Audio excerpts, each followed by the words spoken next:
Is up mga gaw! Magandang araw! And for today's video mga guys is maglilinis tayo ng ating mga pisonet at gagamitin natin itong ating bagong dating na electric blower. Nabili nga pala natin ito guys mula sa seller natin sa Shopee. Nagkakahalaga ng 399 pesos. Hindi pa po kasali yung shipping fee.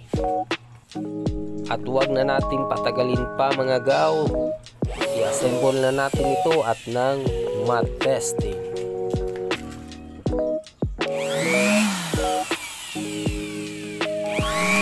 Legit nga mga guys, ang lakas. Pwede din pala itong gawing walis mga gaw. Makikita nyo dito guys, nung hindi pa dumating yung item natin is binabrush lang natin yung mga PC, yung mga makina natin, tsaka natin binoblow mano-mano ng ating mga bibig. Kaso nga lang medyo mahirap, kaya naisipan nating umorder kasi hindi natin namamalayan na pati yung mga alikabok is ating nai-inhale, kaya medyo pagkatapos nating maglinis is masakit siya sa ilong.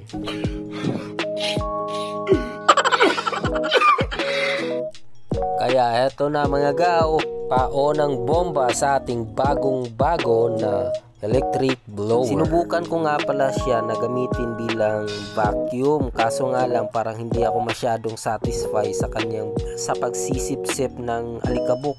Kasi tingnan nyo naman yung makina ko, parang ilang taon nang hindi nalilinis eh.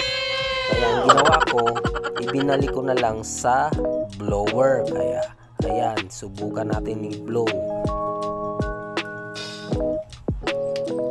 Warning nga pala guys na kapag nagbo-blow tayo ng ating makina, ng ating PC is huwag nating kakalimutan na hawakan yung ating mga fan para hindi masira.